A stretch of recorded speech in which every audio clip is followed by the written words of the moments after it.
আসসালামু আলাইকুম প্রিয় পাঠক পাঠিকারা, আপনাদের জন্য নিয়ে আসছি খুবই সুন্দর এবং সবার পছন্দের উপন্যাস প্রণয়ের অমল কাব্য সিজন 2, লেখক DRM সোহাগ। তাহলে শুরু করছি পর্ব সংখ্যা 1, ভয়েস বাই আরবি। ভার্সিটির গেটের বাহিরে দাঁড়িয়ে ফোনে কথা বলায় ব্যস্ত ইরফান। আশেপাশে তাকিয়ে ভুরু কুঁচকে বলে, হ্যাঁ হ্যাঁ, পাশে 10 তলা বিল্ডিং। মায়েরা মিলার হাত ধরে ভার্সিটির গেটে প্রবেশ করতে নেয়। তার আগে ইরফানের কথাটা কানে আসতে একটু দুষ্টুমি করে আওয়াজ করে বলে ওঠে, কুত্তা তোর ডার্লিং। মায়েরার কথা শুনতে পেয়ে ইরফান কানে ফোন রাখা অবস্থাতেই পিছু ঘুরে তাকালো, অদ্ভুত দৃষ্টিতে তাকায়। মায়েরা পিছু ফিরল, ইরফানকে দেখে চোখ বড় বড় করে তাকায়। আয় হায়, এটা তো তার ভার্সিটির প্রফেসর ইরফান নেওয়াজ। বেচারি ভয়ে মিলার হাত ছেড়ে সামনের দিকে দৌড় দেয়। ভার্সিটির গেটের সামনে হঠাৎই মুখ থুবড়ে পড়ে যায়। মিলা হতভম্ব হয়ে যায়, দ্রুত পায়ে মায়েরার মাথার কাছে বসে বললে, এই মায়েরা, বললি কেমনে? মায়েরার চোখ মুখ কুঁচকালো। ইস, বাচ্চাকাল এভাবে পড়েছিল, এত বড় হয়ে আবার পড়লো। মিলার কথা শুনে রেগে তাকায় মিলার দিকে। এর সামনেই পড়লো আর এ বলছে পড়লি কেমনে? কিছু বলতে গিয়েও বলল না। ইরফান তাদের থেকে একটু দূরে, এজন্য ধুলো মাখা মাঠ থেকে মায়েরা উঠতে গিয়ে বোরকার সাথে পা বেঁধে গিয়ে আবারও ঠাস করে পড়ে যায়। ইরফান রেগে কল কেটে দিয়েছে, এদিকে এসে মায়েরার পাশে দাঁড়িয়েছে, চোখ মুখ শক্ত করে মায়েরার দিকে চেয়ে আছে, দাঁতে দাঁত চেপে বিড়বিড় করে বলে, স্টুপিড গার্ল। মায়েরা ইরফানের বলা স্টুপিড গার্ল শুনে নিয়েছে, মনে মনে বুক ভেঙচায়। আশেপাশে অনেকে বাঁকা চোখে তাকিয়ে আছে। বেচারি যেমন লজ্জা পেয়েছে তেমনই রাগ লাগছে। ডান পাশের কালো জুতো দুটো পায়ে দেখতেই বুঝতে পারলো ইরফান এসে দাঁড়িয়েছে এখানে। মায়েরার কাঁদতে ইচ্ছে করছে, এই স্যার আজকে তাকে কাঁচাই চিবিয়ে খেয়ে ফেলবে। মায়েরা ঢোকিল কোনো রকমে মাঠ থেকে উঠে কোনো দিকে না তাকিয়ে দৌড় লাগায়। ইরফান তাকে ধরতে পারলে আস্ত রাখবে না নিঃসন্দেহে, বেচারি ভয়ে শেষ। এদিকে মিলা হতভম্বর মতো চেয়ে আছে, বেচারি মায়েরাকে টেনে তুলবে বলে নিচু হয়ে বসছিল। এদিকে এই মায়েরা তাকে একা ফেলেই পালিয়েছে। ধীরে ধীরে উঠে দাঁড়িয়ে ইরফানের দিকে তাকালো মিলা। ইরফান চোখ মুখ শক্ত করে মায়েরার কোমরের দিকে চেয়ে আছে। মেয়েটি কই যে দৌড়ে গিয়ে লুকিয়েছে। দাঁত মুখ কিরমির করে বলে উঠল, স্টুপিড গার্ল, ডিসকাস্টিং। মায়েরা কথাটা বলে বড় বড় পা ফেলে অফিস রুমের দিকে চলে যায়। মিলা ঢোক গিলল, এই মায়েরাকে তার একটা থাপড়াইতে ইচ্ছা করছে। সামনের দিকে যেতে যেতে বলল, মায়েরার বাচ্চা। মায়েরা ইরফানের আড়ালে এসে দাঁড়িয়েছে, বেশ কিছুক্ষণ হাঁপিয়েছেও। কালো বোরকা পুরো সাদা হয়ে গিয়েছে, অনেকে মিটমিট করে হাসছেও। মায়েরা সেকেন্ড ইয়ারের একটা ছেলেকে হাসতে দেখে বলল, ভাইয়া, একদম হাসবেন না, আপনি না সিনিয়র, জানেন না জুনিয়রদের স্নেহ করতে হয়। ছেলেটা থতমত খেয়ে যায়, মুখ স্বাভাবিক করে নেয়। মিলা এবার মায়েরার বাহুতে ধাক্কা দিয়ে রেগে বলে ওঠে, এই এই এই বেয়াদব, আমাকে একা রেখে চলে আসলি কেন? মায়েরা দাঁত কেলিয়ে হেসে বলে, নিজে বাঁচলে তারপর বাপের নাম নেব। মিলা দুহাত কোমরে দিয়ে মায়েরার দিকে তাকায়। মায়েরা এক হাত দিয়ে মিলাকে জড়িয়ে ধরে বলে, তোকে কিছু বলবে না রে, যা বলার সব তো আমাকেই বলবে ময়না, আকাম তো আমিই করছি। বলতে বলতে মায়েরা তার পেটে হাত বুলায়। মিলা ভ্রু কুঁচকে জিজ্ঞেস করে, কি রে, ব্যথা পেয়েছিস? মায়েরা রেগে বলে, না, আরাম পেয়েছি। মিলা ইনোসেন্ট মুখ করে বলে, আমি কি করলাম, আমাকে রাগ দেখাচ্ছিস কেন? মায়েরা কাঁদো কাঁদো মুখ করে বলল, তুই বললি না কেন ওটা আমাদের স্যার? আমাকে এখন কি করবে কে জানে, কিছু না করেই কত শাস্তি পাওয়া লাগে, আর আজ ভুলভাল বলে ফেলেছি, আমি আর শেষ দোস্ত। মিলা মুখ বাঁকিয়ে বলল, ভালো হয়েছে, মুখটা বন্ধ রাখতে পারিস না, এবার মজা বোঝ। মুখ তো কথা বলার জন্যই, বন্ধ রাখবো কেন আজও? তাইলে এখন ইরফান স্যারের কাছে গিয়ে বল, মুখ তো কথা বলার জন্যই, এজন্যই আমি আমার মুখ দিয়ে কুত্তাকে আপনার ডার্লিং বানিয়ে দিয়েছি। মায়েরা ডান হাত পেটে রেখে বলে ওঠে, এমন করিস না, থাক বাড়ি যাই, প্রথম ক্লাসটাও ইরফান না স্যারের, আমাকে আর আস্ত রাখবে না ভাই। মিলা মায়ের হাত ধরে বলল, আমিও যাচ্ছি, একা একা কে ক্লাস করবে? মায়েরা হাসলো, একদম মনের মতো একখানা বান্ধবী তার এইটা। ডান হাতে বোরকা ছেড়ে মিলা আর মায়েরা এগিয়ে যায়। ঠিক তক্ষুনি শুদ্ধ তাদের সামনে এসে দাঁড়ায়, গম্ভীর কণ্ঠে বলে ওঠে, তোমরা দুইজন সে বিচ্ছু না? মায়ের সাথে সাথে বলে ওঠে, না ভাইয়া, আমরা মানুষ। মায়ের কথা বলার ধরনে শুদ্ধ হেসে ফেলল। সে স্টুডেন্টের সামনে অ্যাটলিস্ট গম্ভীর থাকার চেষ্টা করে, কিন্তু বেচারা তার স্বভাব থেকে বের হতেই পারে না, তবুও চেষ্টা করে। তবে মায়ের ব্যাপারটা আলাদা। একদিকে মায়েরা শুদ্ধকে ভায়া বলার কারণও আছে। মায়েরা আর শুদ্ধ একই গ্রামের। মায়েরা যখন গ্রামে থাকতো তখন শুদ্ধকে বেশ ভালো করে চিনতো, তখন থেকে শুদ্ধকে ভায়া ডেকে অভ্যস্ত। শুদ্ধ হাসি আটকে মায়েরার উদ্দেশ্যে বলল, ক্লাস ফাঁকি দিয়ে কোথায় যাচ্ছিলে? মিলা আমতা আমতা করলে মায়েরা মিলাকে একটা গুঁতা দেয়। অতঃপর শুদ্ধর উদ্দেশ্যে বলল, ক্লাসে যাচ্ছিলাম। শুদ্ধ গম্ভীর কণ্ঠে বলল, যাও। মায়েরা আর মিলা অসহায় মুখ করে ক্লাসের দিকে এগোলো। মায়েরা একটু পর পর পিছু ফিরে শুদ্ধকে দেখে ক্লাসের দিকে এগিয়েছে কিনা। শুদ্ধকে ভাইয়া বলে মজা করলেও ভার্সিটিতে দেখা হওয়ার পর মায়েরা স্যার হিসেবে যথেষ্ট সম্মান করে। কিছুক্ষণ পর শুদ্ধকে আর না দেখতে পেয়ে মায়েরা মিলার হাত ধরে দৌড় দিতে দিতে বলল, চল চল পালাই পালাই। মিলা মায়ের পেছনে দৌড়াচ্ছে। এই মেয়ের সাথে থাকতে থাকতে সে একদিন নিশ্চয়ই পাগল হয়ে যাবে।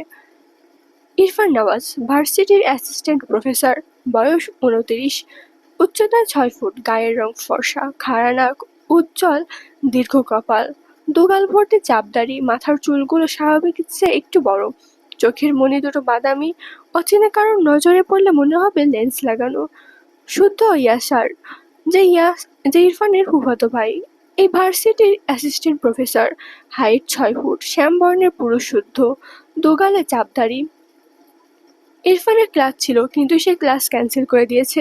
অফিস রুমে এসে একটানা পায়চারি করছে, রাগে এসির মাঝেও সে ঘামছে।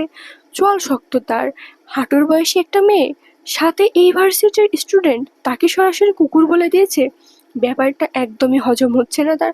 ইচ্ছে তো করছে ওই স্টুপিড মেয়েটাকে আগে থাপড়ে মুখের ভাষা ঠিক করতে। পরনের কোটটা খুলে চেয়ারের সাথে রাখলো। কোটের নিচে কালো শার্ট। ইরফানের চোয়াল শক্ত করে তার দুহাত আর দুটো শার্টের হাতা কনুই পর্যন্ত গোটালো। দুহাটা মুষ্টিবদ্ধ করে চোখ বুঝল।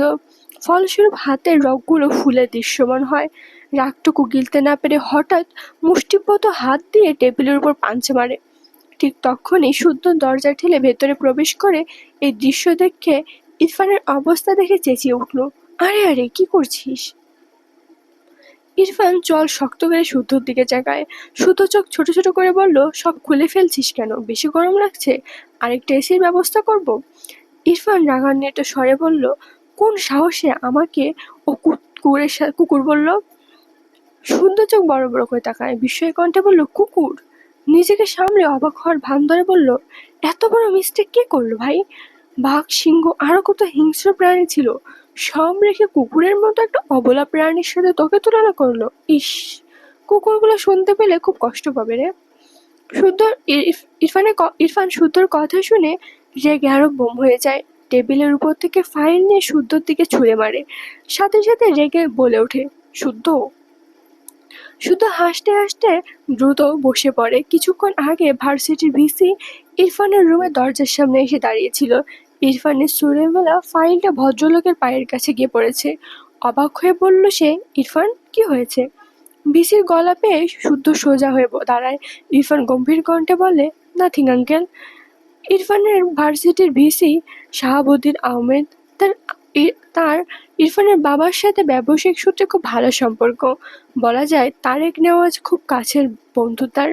সেই হিসেবে ইরফান আর শুদ্ধকে বেশ ভালো করে চেনে, সাথে সম্পর্কটাও বেশ ভালো। শুদ্ধ হেসে বলল, আঙ্কেল, আপনার বন্ধুর ছেলেকে বাঘ, সিংহর সাথে তুলনা করলে মানায় কিনা বলুন তো? শুদ্ধর কথা শুনে ইরফান রেগে তাকায় শুদ্ধর দিকে। শাহাবুদ্দিন আহমেদ মুখ লুকিয়ে হাসলো একটু। খুব দ্রুত নিজেকে সামলে শুদ্ধর উদ্দেশ্যে বলল, শুদ্ধ, ইরফানকে আর রাগিও না। শুদ্ধ হাসলো। শাহাবুদ্দিন আহমেদ একে একে ইরফানের সামনের চেয়ারে বসলো। ইরফানের উদ্দেশ্যে বলল, ইরফান বসো। শুদ্ধ রুম থেকে বের হতে চাইলে ভদ্রলোক বললেন, শুদ্ধ, তুমিও এসো। শুদ্ধ হাত করে একবার সময় দেখে পিছু ফিরে বলল, আঙ্কেল, আমার ক্লাস আছে। ও আচ্ছা, তাহলে তোমার সাথে এই বিষয়ে পরে কথা হবে, এখন তুমি যাও। শুদ্ধ মাথা নাড়ালো, বলল, আচ্ছা আঙ্কেল। এরপর রুম থেকে বের হয়ে যায়। ইরফান নিজেকে শান্ত করে চেয়ারে বসে মৃদুস্বরে বলল, আঙ্কেল বলুন। শাহাবুদ্দিন আহমেদ গলা ঝেড়ে বলে, ইরফান, আমাদের ভার্সিটির ফার্স্ট ইয়ারের স্টুডেন্টদের জন্য একটা সফরে যেতে যাচ্ছি, তুমি থাকতে পারবে? ইরফান ভাবনায় ব্যস্ত। শাহাবুদ্দিন আহমেদ আবারও বলল, তুমি আর শুদ্ধ আমার ছেলের মতো, তোমরা সাথে থাকলে চিন্তামুক্ত থাকতে পারবো। ইরফান তার আঙ্কেলের দিকে তাকিয়ে বলল, ওকে আঙ্কেল, তবে নেক্সট উইকে পারবো না, এরপরে আপনাকে ডেট জানাবো। শাহাবুদ্দিন আহমেদ সম্মতি জানিয়ে বলে, আচ্ছা ঠিক আছে, শুদ্ধর সাথে ডিসকাস করে জায়গাটাও তোমরা ঠিক করে আমাকে জানিও। ইরফান সম্মতি জানালে শাহাবুদ্দিন আহমেদ রুম থেকে বেরিয়ে যায়। মায়রা ইসলাম, বয়স 18, গায়ের রং ফর্সা, উচ্চতায় 5 ফুট 3 ইঞ্চি, মুখটা গোলগাল, গাল দুটো ফোলা ফোলা, চোখ দুটো বেশ বড়। মায়েরা ছোটবেলায় গ্রামে কেটেছে, ছোটবেলায় বাবা মা মারা যায়, আছে সৎ মা সৎ বাবা আর একটা সৎ ভাই যার নাম লাবিব, বয়স 4। মায়েরা ছোটবেলায় গ্রামে কাটালেও শহরে এসেছে অনেক আগেই। সে যখন ক্লাস 9-এ পড়ে মূলত তার সৎ বাবা সৎ মা দুজনেই শহরে চলে আসে গ্রাম থেকে। কিন্তু মায়েরাকে তার মা খুব সুন্দর করে বলেছিল মায়েরা তাদের সাথে থাকতে পারবে না। এরপর মায়েরার জন্য একটা হোস্টেল খুঁজে দেয়, আর মা মায়েরাকে প্রতি মাসে খরচের জন্য একটা নির্দিষ্ট পরিমাণ টাকা দেয় লাবিবের বাবার থেকে লুকিয়ে। মায়েরাকে কয়েক মাস পর পর দেখতেও আসে। মায়েরা জানে তার সৎ মা তাকে অনেক ভালোবাসে, তবে নিজের সংসার তো টিকাতে হবে, সে তো পরের মেয়ে। তার জন্য এ পর্যন্ত তিনি অনেক করেছে। মায়েরাকে তার সৎ মা লুকিয়ে টাকা দিত, কিন্তু মায়েরা ইন্টার সেকেন্ড ইয়ার থেকে টুকটাক টিউশনি করায়, এরপর থেকে আর টাকা নিতে চাইতো না। কিন্তু তার মা অনেক ইমোশনাল কথা বলে মাঝে মাঝে মায়েরাকে কিছু টাকা দিতে পারে, তবে মায়েরা 90% সময়ই নেয় না। যেখানে তার থাকার জায়গা হয়নি সেখান থেকে টাকা নেওয়ার চেয়ে না খেয়ে মরে যাওয়াটাই বরং ভালো। গত প্রায় 4.5 বছর হলো মায়েরা হোস্টেলে থাকে। তার বান্ধবী হয়েছে, তবে পরিবার নেই। কথাগুলো ভেবে দীর্ঘশ্বাস ফেলে মায়েরা। ভার্সিটি থেকে ফিরে মায়েরা মিলার সাথে তার সৎ মা আর সৎ ভাইয়ের সাথে দেখা করার জন্য এসেছে। মূলত ভার্সিটির ক্লাস না করে চলে এসে ভাবলো সময় আছে যেহেতু দেখা করে যাক। রাস্তার পাশে দাঁড়িয়ে প্রায় 30 মিনিট হলো বেল বাজায়, অথচ কেউ দরজা খুলছে না, কোনো সাড়াও নেই। মেন গেট থেকে একজন ভদ্রলোক বের হলো। মায়েরা জিজ্ঞেস করে লাবিবের কথা। ভদ্রলোক জানায় গতকাল তারা কোথাও বেড়াতে গিয়েছে। কথাটা শুনে মায়েরার তীব্র খারাপ লাগলো। প্রায় 3 মাস পর দেখা করতে এসেছে তাদের সাথে, তাও তার মা বাসায় নেই। ভাইয়াটার সাথেও দেখা হয় না কত মাস, কিন্তু তারা তাকে ভুলে কোথাও ঘুরতে চলে গিয়েছে। মায়েরা মন খারাপ করে রাস্তার পাশে বেশ অনেকক্ষণ চুপচাপ দাঁড়িয়ে রইল। মেঘলা আকাশ পানে চেয়ে লম্বা লম্বা শ্বাস টানলো। মিলা মায়েরার কাঁধে হাত রাখলো। মায়েরা দ্রুত মিলার দিকে ফিরে তাকালো। মিলার মনির মুখের দিকে তাকিয়ে মায়েরা ঝাপসা চোখে হেসে ফেললো। মিলা হাসলো না। এই মায়েরার উপর মাঝে মাঝে তার রাগ হয়। দুঃখ পেলে মানুষ অন্তত মন খারাপ করে থাকবে, এটাই তো স্বাভাবিক। অথচ মায়েরা হয়েছে উল্টো। মায়েরার জন্য তার মন খারাপ হয়ে যায়, আর মায়েরা স্বাভাবিক। উল্টো মায়েরাই তার মন ভালো করতে লেগে পড়ে। ভাবনার মাঝে মায়েরা বাঁ হাতের ঝাপসা চোখের জলটা ডলে মিলাকে ধাক্কা দিয়ে বলল, তোর স্বামীর কপালে বড্ড দুঃখ আছে বুঝলি, মানে এত ইমোশনাল কেন ভাই তোর? মিলা বিরক্ত হয়ে বলল, চুপ থাক, তোর সমস্যা কি? নিজের মন খারাপের দুটো কথা মন খুলে আমাকে বললে কি হয় মায়েরা? মায়েরা চুপ হয়ে গেল। একটু পর হেসে বলল, যার কেউ নেই তার দুঃখও নেই মিলা। আমার কি আছে বলতো? না তো নিজের মা আছে, না আমি নিজের বাবা, না আছে নিজের একটা ভাই বোন। থাকার মতোই সৎ মা সৎ ভাই। মাঝে মাঝে ইচ্ছা করে এই দুজনের কাছে অভিযোগের ঝুলি নিয়ে বসি, কেন আমাকে তাদের সাথে রাখলো না? কিন্তু আমার অভিযোগ যে বেমানান মিলা। বড় হয়েও তারা আমাকেও যতটা ভালোবাসে অতটুকু তো কত অসহায় মানুষ পায় না। আমাদের মতো এতিম মেয়েদের ইচ্ছাগুলো বেমানান। এই যেমন আমার ইচ্ছা আমি আমার মা আমার ভাই একসাথে থাকবো, কিন্তু তারা তো পর। আমার সেই ইচ্ছা কখনো পূরণ হবার নয়। এক শহরে থেকেও আমার জায়গা তাদের বাড়িতে হয়নি, হয়েছে হোস্টেলে। একটু থেমে হেসে বলে, এসব বাদ দে, চল এ শহর করি, ভালো লাগবে। মিলা মায়েরাকে জড়িয়ে ধরে। মিলার পিঠে হাত রেখে বুলিয়ে বলে, ওরে আমার ময়নাটা, আবার ইমোশনাল হয়ে গেল রে। মিলা পাত্তা দিল না মায়েরার কথা, ভাঙা গলায় বলল, তোকে আমি একটা রাজপুত্র এনে দিব, যে তোর সব দুঃখ ভুলিয়ে দিবে। মায়েরা হেসে বলল, আর আমি তোকে একটা টাকলু মামা এনে দেব। মিলা মায়েরাকে জড়িয়ে ধরা রেখে পিঠে থাপ্পড় দিয়ে বসলো, বেয়াদব ছেমড়ি। মায়েরা হাসে। শুদ্ধ ভার্সিটির অফিস রুম থেকে বেরিয়ে হয়ে দেখলাম ইরফান ভার্সিটির মাঠের এক কোণে দাঁড়িয়ে সিগারেট ফুঁকছে। শুদ্ধ এগিয়ে গিয়ে বলল, যেহেতু কেউ এক অবলা প্রাণী কুত্তা বা বাবুর সাথে তোকে তুলনা করেছে, সেই হিসেবে তোর এক অবলা প্রাণী হয়ে এভাবে বায়ু দূষণ করা ঠিক না সোনা। ইরফান ডান হাতের মুঠোয় জ্বলন্ত সিগারেট চেপে বাঁ হাত দিয়ে শুদ্ধর কলার চেপে ধরে দাঁতে দাঁত চেপে বলল, ওই স্টুপিড গালকে আমি ছাড়বো না। শুদ্ধ চোখ বড় বড় করে বলল, ওয়াও, সে একটা মেয়ে, কি কিউট রে। হাই, আজকের পর্ব এই পর্যন্তই। কেমন হয়েছে অবশ্যই জানাবেন, এবং অবশ্যই জানাবেন প্রণয়ের অমল কাব্য সিজন 2 আমি কন্টিনিউ করব কিনা, আর প্রতিদিন গল্প দিতে পারবো কিনা আসলে সেটা শিওর না, যেহেতু আমার পরীক্ষা চলছে। আর যারা অনার্সের পরীক্ষা দেয় তারা জানে কি পরিমাণে প্যারা থাকে, মানে প্যারায় শেষ। আমি এই একটা ভয়েস করছি, তাও 2 দিন ফেলাই। তো কি আর বলবো, তো কেমন হয়েছে অবশ্যই জানাবেন, সবাই বেশি বেশি করে শেয়ার করবেন। চ্যানেলের রিচ অনেক অনেক অনেক কমে গেছে। ধন্যবাদ।